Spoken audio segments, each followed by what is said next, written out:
this family bloodline interbreeding control system of these elite families was not just a human thing.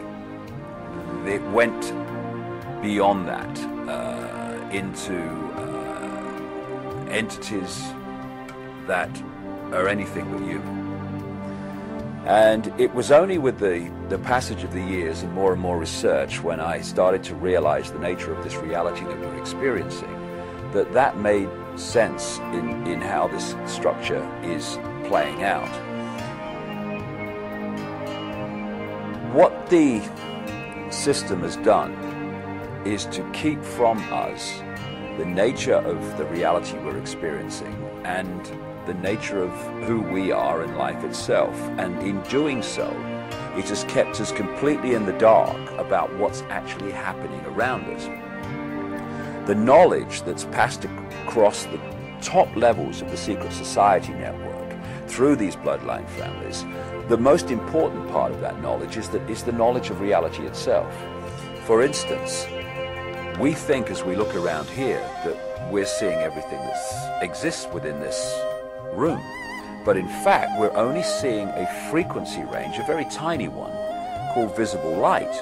Anything outside of that, we can't decode, therefore we can't see. But just like radio stations share the same space without interfering with each other, so other worlds, other dimensions, other realms of reality, if you like, share the same space without interfering with each other.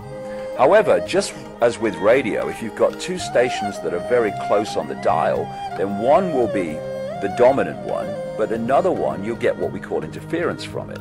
It's the same with these various realities that share the same space. It's what mainstream science calls parallel universes. Just outside of the frequency range of visible light, there are entities that are anything but human who have been manipulating this reality, this world, for eons. And because they are operating on a frequency that's different to ours, they have to manipulate our world through conduits. I mean, interfaces. For instance, when you see scientists in a laboratory, they want to work with material that's very dangerous. So the material will be in a big glass tank, and they will be outside the tank, and they'll put on those gloves, and they can work from outside the tank into the tank and do what they have to do. It's very, very similar in theme to what these Illuminati bloodlines have been bred for. They are bred to be the vehicles within visible light, this world that we experience, of these entities. And if you go back and you look at religious beliefs, etc., of the ancients and the accounts of the ancients, these entities, which go under different names, some people call them the serpent race, some people call them demonic. In the Islamic culture, they call them jinns, all different names, but the same entities. The bloodlines are interbreeding incessantly and have been right back to ancient Babylon and Sumer and Egypt, etc., and beyond, because they are holding a certain genetic code which allows the possession, another ancient common theme from as far back as you can track right to today, a genetic code which allows these entities to possess these particular bloodline families within the reality that we experience. And these families are therefore simply vehicles of these demonic entities. You research any of these families, be it the Rothschilds, the Rockefellers, Greenspan, Alan Greenspan, any of these people, you will go eventually into black magic, blood-drinking human sacrifice rituals where they make sacrifices to the gods. And these gods are these entities which feed off human energy and feed off human blood too. So people accept, yes, long ago people used to use human sacrifice to the gods, yes, and all the rest of it. And they think, oh no, we're kind of civilized now. Well, some of us are, but these bloodlines are not, and they're just continuing to do today covertly what they were openly doing in the past. and they are interacting with these entities all the time in their rituals. That's why they do all these rituals. That's why they drink the blood, and ultimately they are possessed by these entities. And this brings about a simple situation. You've got the entities, let's call them demonic entities for want of a word. They're operating just outside of this visible light reality that we experience. They use the bloodline families as their vehicle to manipulate this reality. They take over their mental, what passes for their emotional processes, their physical processes. And what that means is, when these bloodline families go into positions of power, what we're actually doing is seeing these entities go into those positions of power. And so the secret society network is there to manipulate these bloodline families and their agents into the positions that dictate society and the direction it goes and all the rest of it. And because we can only decode their visible light level, we see the human level. We see people under different names called Rockefeller and Rothschild and Bush and Obama and all the rest of it. But if we could see beyond visible light just a little bit, and some people can, you would see overshadowing these people anything but a human entity. And it's these entities that have passed through what we call history, and they have been the cement, the guiding force that has brought this conspiracy through to the present day. Because people have asked me in the past, quite rightly, I understand it, why would someone give their life to this conspiracy, this global takeover, in 1500 or 1650 or 1820, when they knew they were never going to be around to actually see it happen, which is what they're trying to do now, playing the cards they're playing now? The answer to that is they were just vehicles. These entities are the common force passing through history, which has led this conspiracy to where it is today. You know, people talk about the human mind as if it's like the arbiter of human awareness and perception. It isn't. This is why it's so important to get across, for people to realize what the nature of this reality is that we're experiencing. This is quite provably, when you look at the science, it's obvious. We live in a virtual reality universe. It's like a three-dimensional holographic version of the internet. If you go on the internet in Australia or South Africa or South America or Los Angeles, you're all accessing the same collective reality through the computer. Well, we, in our prime state, are consciousness, not form, but awareness. And this awareness experiences this tiny frequency range we call this world, just a tiny frequency range called visible light, through a interface called body-mind. If I want to go on the internet, I can't just go on the internet. I have to have a conduit to go on the internet, a computer. And even then, I don't go on the internet. The computer does. I observe the internet through the computer. This is what consciousness, awareness, the real eternal self that these religious teachings talk about, etc., and non-religious teachings too, talk about. This eternal self. Some people call it soul, whatever you want to call it.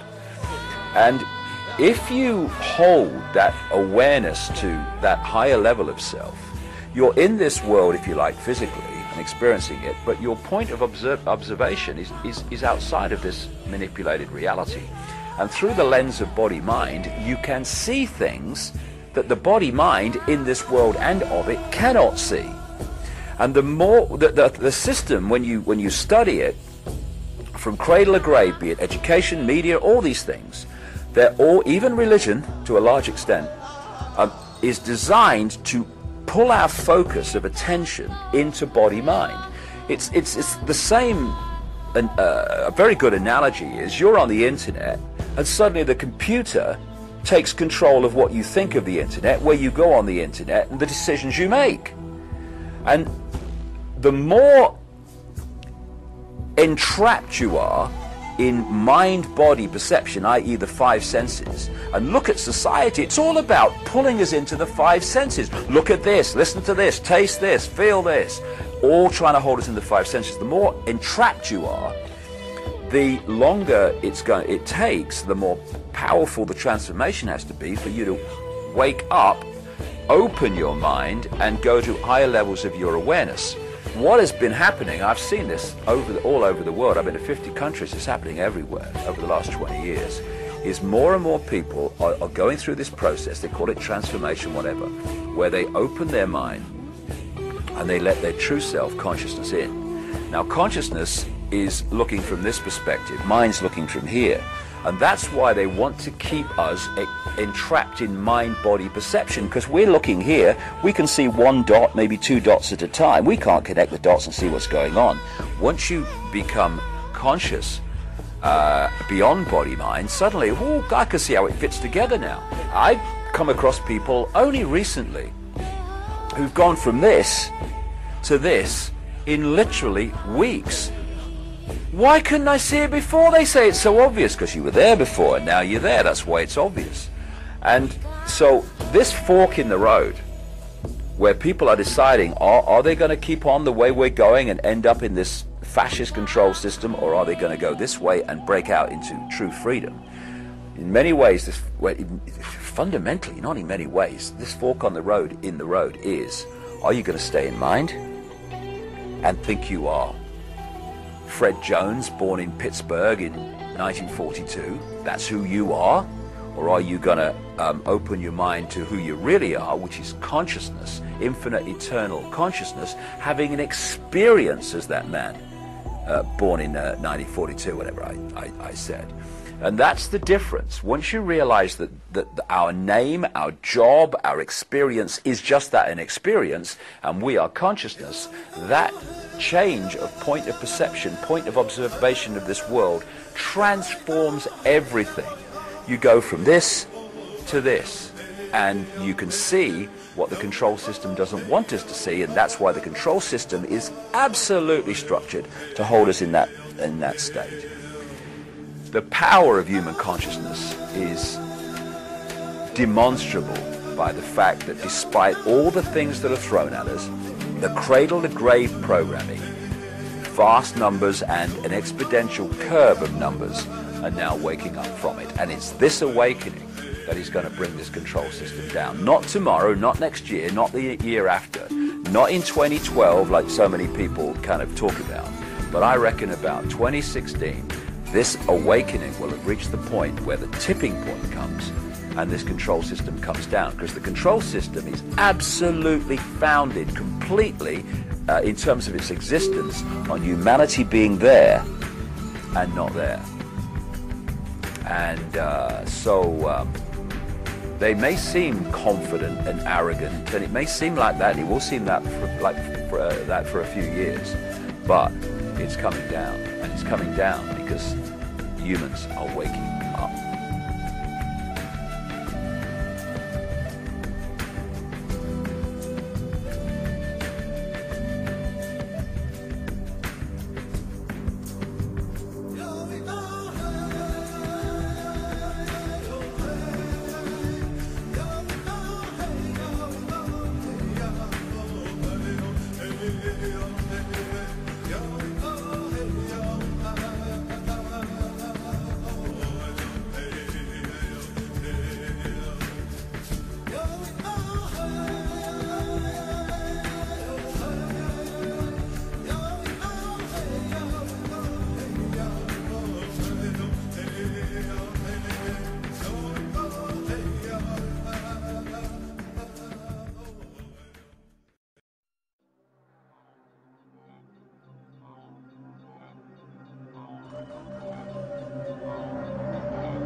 return of the buffalo,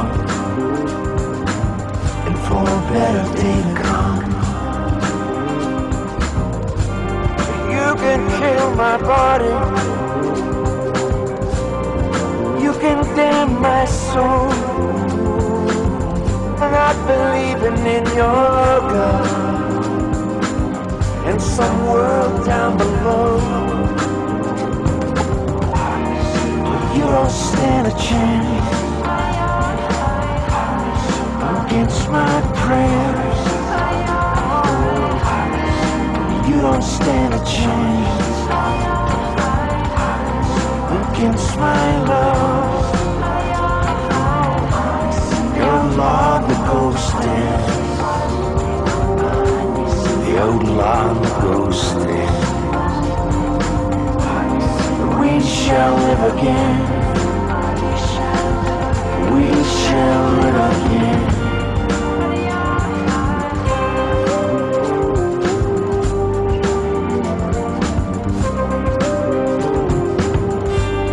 My sister above,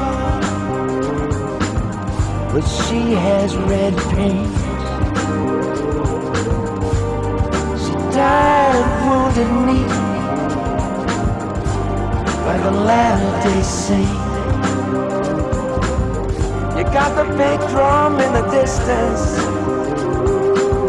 the blackbirds in the sky. That's a sound that you hear when the buffalo cry. But you don't stand a chance against my prayers. You don't stand a chance against my love. Your Lord the Ghost dance, your Lord the Ghost dance. We shall live again. We shall live again. We shall live again. Crazy Horse was a mystic. He knew the secret of the trance. And Sitting Bull, the great apostle of the ghost dance. Come on, Comanche. Come on, Blackfoot. Come on, Shoshone. Come on, Cheyenne. We shall live again. We shall live again. Come on, Arapaho. Come on, Cherokee. Come on, Paiute. Come on, Sioux. We shall live again. We used to do the ghost thing. We used to do the ghost dance. But we don't sing them kind of songs no